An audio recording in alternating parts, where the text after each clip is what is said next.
Hi, welcome to Berkshire Light, otherwise known as Photographing Berkshire County. I'm your host, Kubis, and I've got over 30 years of experience as a photographer, and I've been living in the Berkshires well over 30 years. This show is going to be about experience, about understanding, primarily about photographing the Berkshires. And it's called Berkshire Light, L-I-G-H-T, for that very, very reason. My experience is fairly broad. I've worked for travel and leisure. I've worked in manufacturing, all related to photography. I've worked in banking, sailing, sports photography, and fine art photography. And I'm currently a certified Apple teacher, and I teach courses in smartphone photography, DSLR, mirrorless photography, film photography, pinhole photography, just about anything that relates to photography. The concept of Berkshire Light is going to be to allow you to get an inside look in the Berkshires and hopefully improve your skill set of taking photographs. You could follow Berkshire Light on Facebook. It is literally a page called Berkshire Light, Photographing the Berkshires, and the hashtag is hashtag Berkshire Light, L-I-G-H-T, and hashtag Photographing Berkshire County. So let me tell you a little bit about my own specific skill set and my own specific equipment. So first of all, if you want additional information about me, my website is www.tbkphotos.com. You get a whole bunch of stuff up there and a bunch of examples of what I do. But I'm really equipment fluid. So I basically have three major photographic kits. The one I use the most, the one I use for all my commercial work, for the assignments that I get on, I'm going to Italy in 10 days, I'll be using it there, is my Canon EOS 1DX.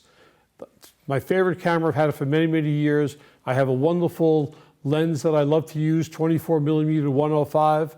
It is my go-to lens. That lens is normally on my camera all the time, and it's covered with a polarizing filter, sometimes with a variable neutral density filter.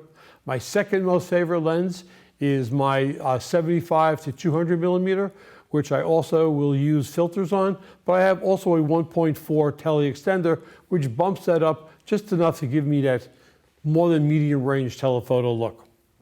As I mentioned, I use that primarily for all my commercial work.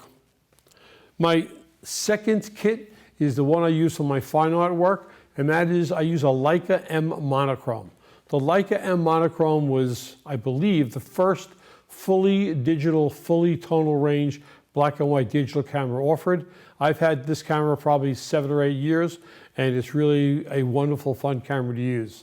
I tend to use more prime lenses, meaning one focal length, with this camera system, and I use a variety. I have a couple of Leica lenses, 135mm, 124mm. I have a Voigtlander, which is a 50mm f1.1, and then I have a couple of vintage lenses. Vintage lenses from the 30s, the early 40s, really add a beautiful patina to the photograph, and I use those selectively. And as I said before, I use a lot of filters, and for the black and white, I primarily use a yellow 2 or a red, and sometimes I'll use a 96A, which is a fully light blocking, and it turns my black and white digital image into a semi-infrared image. Last one I use, the last kit I use, like many other people, is I have a smartphone. Now, luckily for me, today's Friday, but on Sunday I'll be picking up my new iPhone 15 Pro Max up in Lenox, and I'll be taking that on my trip to Italy, but I'll be using it in the next week to get used to it. But I use my iPhone a lot, not only as a primary camera, but as a background camera or a second support camera. My system includes a series of Moment lenses. Moment is a company that makes a variety of lenses for all smartphones. I have a wide angle, a fisheye, I have a telephoto, and I have a macro. Now, I will not really need the macro because the iPhone 15 Pro Max has a macro capability to it, but it's there, I'll be using it. I have a series of filters as well, because the idea of using neutral density filters and using circular polarizing filters for a smartphone is something that I've really found to be very, very supportive of what I do. Now, once I get an image done, I have a production system at my house. I have two large 21 and 27 inch screens. I use that for all my post-production. I also have an Epson Pro 850 scanner, and I have a Canon Pro 1000 printer. So between what I could conceive and what I could use as cameras and what I could output, I'm basically a very self-centered, one-stop shop for getting things photographically done. So what is Berkshire Light? Well, I've been developing this for a while in my mind. So I do a lot of hikes, I do a lot of walks, and the one thing that is really unique about the Berkshires, besides all the beauties, the towns, the people, is the light that the Berkshires offers. So I have this program, Berkshire Light, which hopefully will develop into a twice monthly. Now it's going to be 30 minutes in October. I'll do another recording when I come back from Italy for November, and we'll move on. But the idea is just to show you what I see in Berkshire Light, help you adapt yourself to see what you should see and how to capture that. In addition, it's not only going to be talking just about the Berkshires, will be areas around the Berkshires, and I go on these day trips which will follow me around, but also beyond just in the Berkshires, I want to talk about things that relate to photographers. So I want to talk about things like equipment. I want to talk about technique, composition. I want to talk about tips, techniques, and hacks. I want to talk about all the things that make a photographer today. Simple as that. Also, what I'm trying to do here is open up a broader range of photographic knowledge to literally anyone who wants to use it at the rate they want to use it. So this is not going to be building one lesson to another. I will be providing tips, techniques, and hacks throughout. Now, I have a brochure, a PDF. If you'd like me to send it to you, it's called Tips, Techniques, and Hacks. It's available via my email address. That's Thad, T-H-A-D, @tbkphotos.com. Send me a note. Say, hey, I saw you on CTSB. I'd like to get your PDF on tips, techniques, and hacks, and off it will go. In addition to what I'm going to be doing is also bringing on a bunch of guests. I have a lot of people, friends in the industry. I have people in the camera industry, I have people in the printing industry, and I have a lot of interesting photographer friends, which I would like to bring on the show, both local and not so local. And if you have someone that you really would like me to talk to and possibly get on the show, you got my email address. I'll give it again at the end. Please let me know. Hopefully, as I mentioned before, what's going to happen is this will expand to twice a month in the spring. So one of the key elements, one of the things that I do a lot of is I do a lot of photographic hikes. I call them my nearly world famous photographic walks. And I do them in nearly every town in the Berkshires, outside the Berkshires, and I've walked and hiked to tons of places within the Berkshires as well. But today I'm going to focus on one specific location. And that location is the Mary V. Flynn Trail in Stockbridge. Now, if you've never been to that trail, this is a real wonderful time of year to get there. Number one, the trail is really simple. It's a 1.5 mile round trip. It's a loop so you can't get lost. And what's really cool about that, it brings you very, very close to the Housatonic River. You cross over this, what I call fairy tale-like medieval bridge. Once you're on the other side of the bridge, it's like you went into a time travel. You're on a different part or a different level of the Berkshires. And this is such a simple, flat trail that it's handicap accessible. They do allow dogs, and you can do the entire trip, even if you slow walk, in less than 1.5 hours. I'm looking down, by the way, at my notes. I have extensive notes on all this stuff. This time of year is a real great time to go into the woods, particularly since in the Berkshires we have this wonderful switch of colors.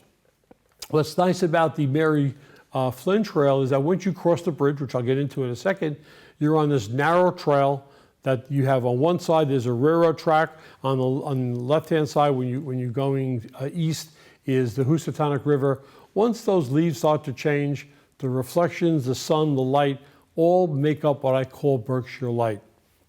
One of the negatives that this trail, but all trail this summer, has provided is mosquitoes. So I've been on this trail a couple of times where we've been eaten alive. Got some great shots, but quite honestly, the shots may not have been worth the trouble we went through.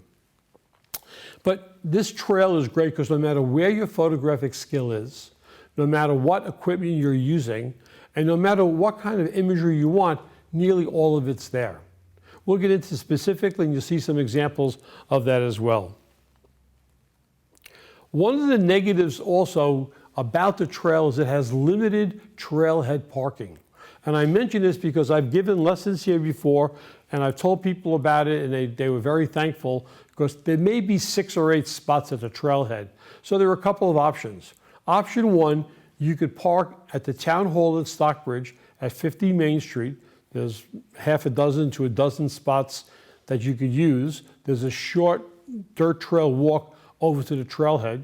Or if you want to get a little bit closer, you could turn down Park Street, which is next to the mobile station on Route 7, a little bit south of Stockbridge, and you could park along the park side of the road, not on the grass, not on the road. There's sort of a buffer that could fit another 10 to 15 cars. So you're not going to have a problem accessing it, even if you find that the parking lot is essentially filled. So here are the details. So when you are entering the parking lot or the trailhead, the first thing you're going to see is this really cool looking bridge. And there should be a photograph popping up behind me shortly if it's not there already. This is like a fairy tale medieval bridge to me. But before I even get into the detail of the bridge, it's what's around the bridge that really make it unique. The bridge is arched with stone, but what's holding the stone up are some very, very tight and beautiful steel cables. And this is something that I like to photograph because I like to get into the details about what an item is, not only what we see. A bridge is a bridge, yes it is, but a bridge is a component of many other things. So one of the first photographs I've always taken here is a close-up using the portrait function, which I'll explain later, to use depth of field to really show the turnbuckles and the cable. But once you get beyond that, you go underneath this first arch, and there in front of you is the Housatonic River. Luckily for me, the day that we had all those mosquitoes, there was a spider web, which I photographed, and that photograph is probably behind me now. And that photograph shows you the details of the spider web. Now, this is a shot that I didn't do really much post-production on, but you can see the beauty of it itself. And this is the idea about telling a story. I personally believe that photography is the ultimate storyteller.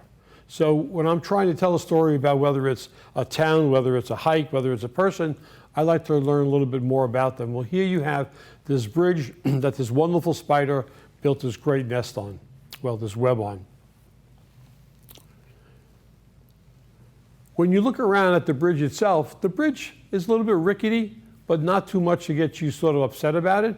But you're crossing the Housatonic, and you've got this really incredible scene upstream or downstream, which is worth certainly taking photographs of with whatever media you use. Now, for me, I'm very sensitive to understanding when the time of day and where the sun's going to be. So if you plan your trip right, you could have the sun reflecting off the eastern part of the Housatonic or the western part of the Housatonic. So going out to the bridge, west is on your right, the east is on your left. At the right time of day, in the evening, or late afternoon, that sun's low in the sky, the Housatonic starts to glow. So one of my goals on all these hikes is I try to use new tips or techniques, or I'll develop a hack, or I'll heard about a hack, and I try to use it on these hikes so that I can get really involved in the technique, and I can explain it to people who bring me on to teach them. One of the points is this concept of the portrait mode. Now, if you have a smartphone, whether it's an Apple or it's a non-Apple phone, Apple has a mode called portrait. Non-Apple phones have a mode called beauty, or a DSLR or a mirrorless camera will have a scene that's usually marked by, looks like a head, little short-haired bob of a head. What's nice about that is you could have a number of multiple effects with this portrait mode. You can control depth of field with what is in focus, what is out of focus. You can control the level of zoom. You can control the exposure, and it becomes a very simple way of making something quite unique. And you'll see some photographs of that throughout this presentation. What's also cool about it is when you're using smartphones, a little bit more simple than using a DSLR, I could take a photograph, look in the lower left-hand side of the screen, tap that thumbnail. I can look at it, and if I don't like it, I can take another one. If I'm satisfied of it, I can actually do in-device editing. A little bit different with a DSLR or a mirrorless camera. What you end up having to do is look at it. There aren't too many systems that have in-camera editing, though I've been told they are on their way, but you can still see that picture instantaneously. To be honest with you, one of the things that I really enjoyed about film, and I still shoot film, was that I would take the picture, I would forget almost completely about it, and a week or 2 weeks or 3 weeks later, depending whether it was black and white or color film, I would see the image again and become re-energized about that photo shoot or the time on the trail. When you keep on looking at this bridge, you're going to walk over, you're going to feel the bridge sway a little bit, you're going to get to the other side of the bridge, and there on the other side, you're going to come to a junction. On the left-hand side of the junction, there's a trail sign that will tell you left is the Mary V. Flynn Trail. If you go straight ahead across the railroad tracks, you're going to be able to get to 2 other trails, which I'll cover at another show. Those trails are Laura's Tower and the Ice Glen, both quite unique, beautiful trails, but we're focusing on Mary V. Flynn today. So what I'm going to do now is I'm just going to show you how to run a portrait mode through your camera. I need a minute to set up while I get some items set up here, and here we go live. So the first thing you do is you want to get to your camera app, and your camera app again will either have the word portrait or it may have an icon of what looks like a small head. What you do then is you have the ability to, with an Apple phone, you have the ability to have 2 sets of zoom. One brings the item into sort of a normal size position, and the other one, by pressing the 1X, zooms in twice as much. So no matter how far or how close you are, you can use both these controls. The negative of it is that you do not have that zoom capability that you have when you're using your fingers on a regular phone mode, but if you're using a DSLR, you do have that zoom capability. But what you do the next is you would then gauge where you want to be with the person. I'm looking up here. You have this ability with the iPhones and as well with Androids.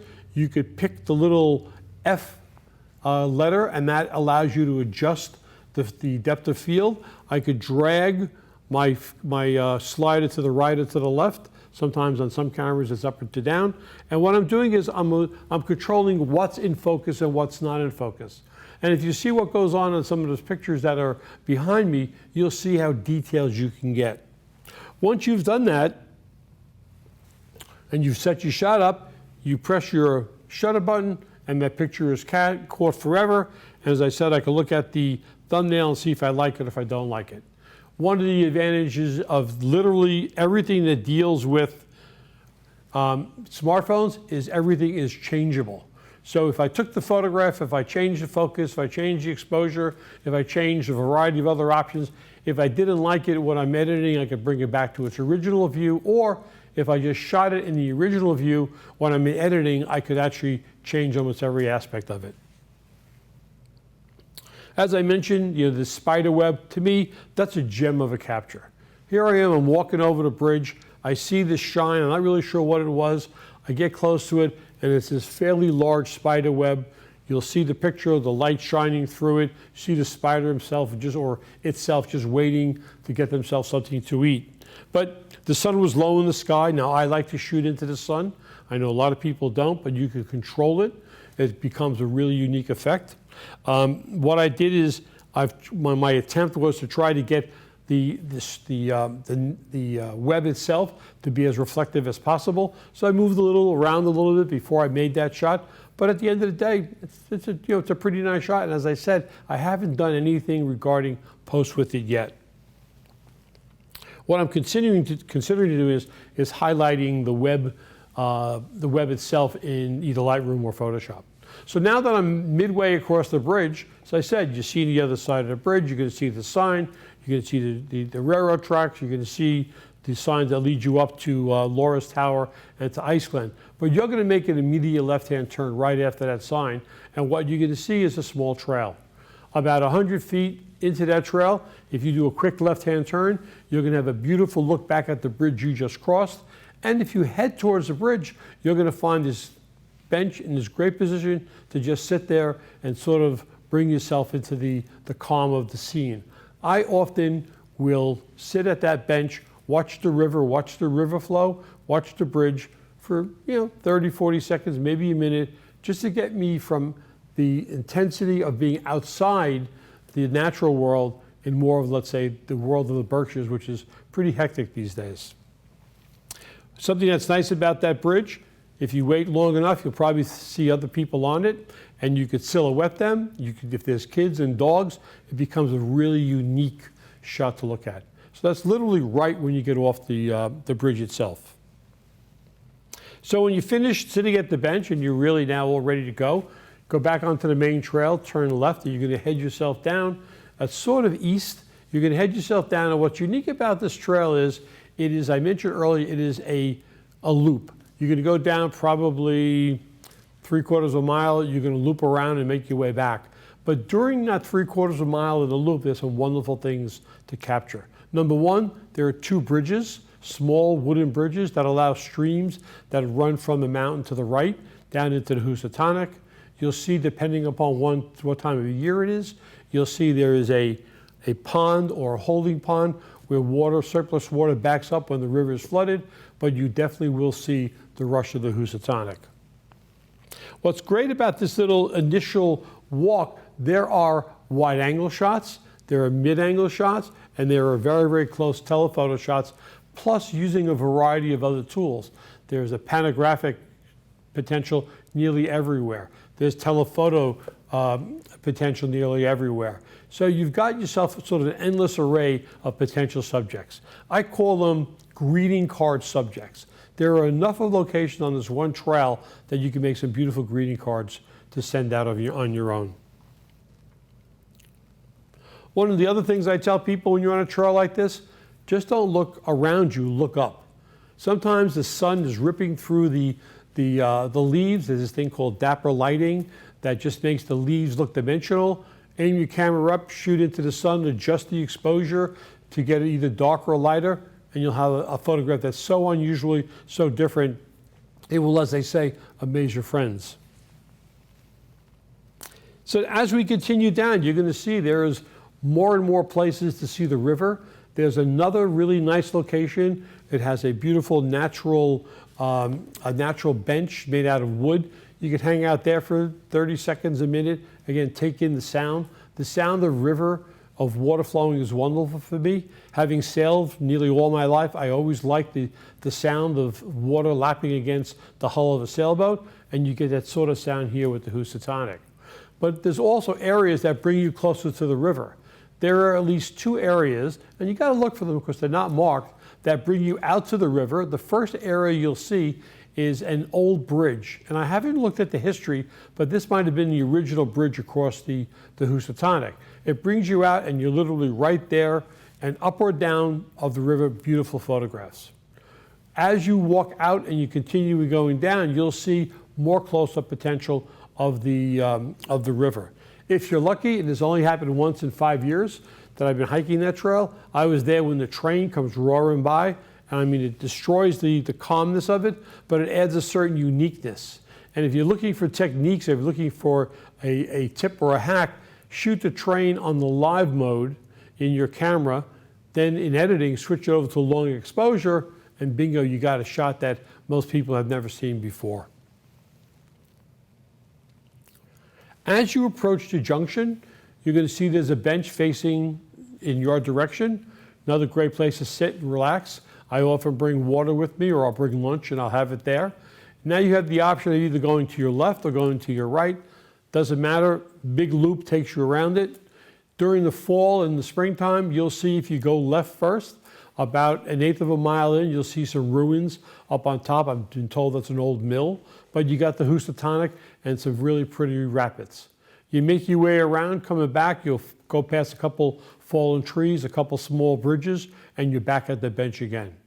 I suggest at that stage of the game, take a couple deep breaths, realize that you're going back, and you want to get as much of the beauty of the trail as you can. I'm a believer in what Ulysses S. Grant always believed. His concept was you should never go back the same way you came. In this case here, we have no choice because it's a loop. But when you're going back against something, you're literally seeing the back of things you didn't see before, which are now the front of things. So it opens up a completely different viewpoint and a completely different compositional and design aspect of what you could do and how you could do it.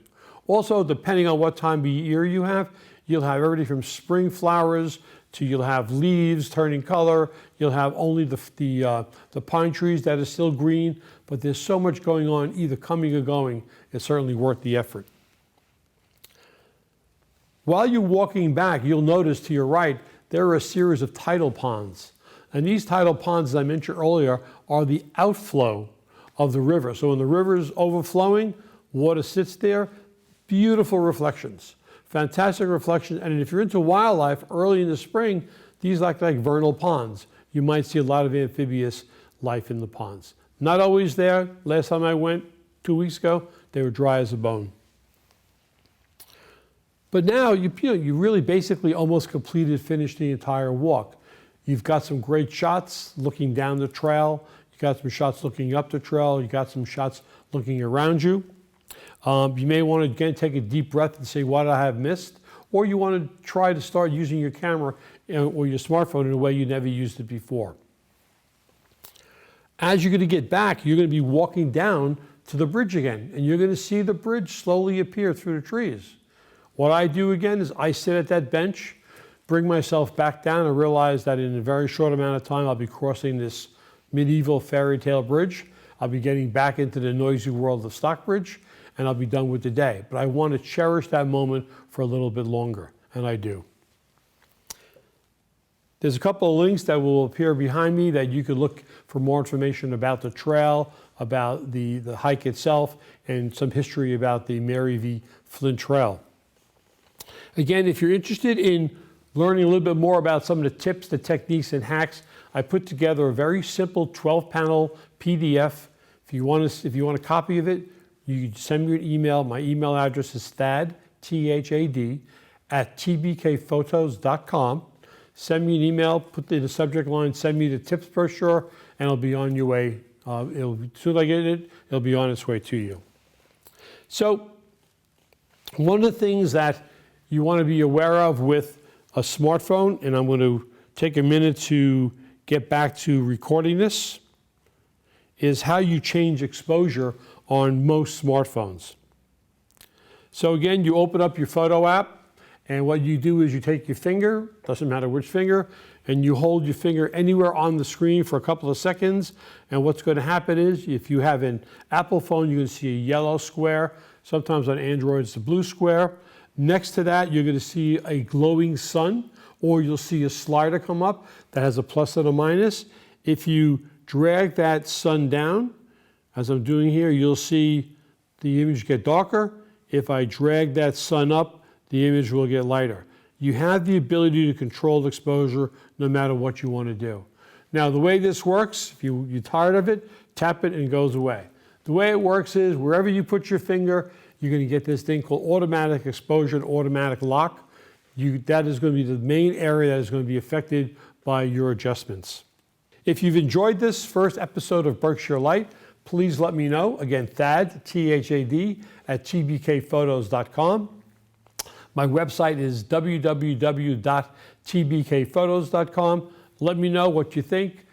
Give me your thoughts, your comments, good, bad, or indifferent, suggestions. And I look forward to doing this again in November when I am back from Italy. But thank you very much for joining me for the first episode of Berkshire Light, photographing Berkshire County. I'm Thad Kubis. Thanks.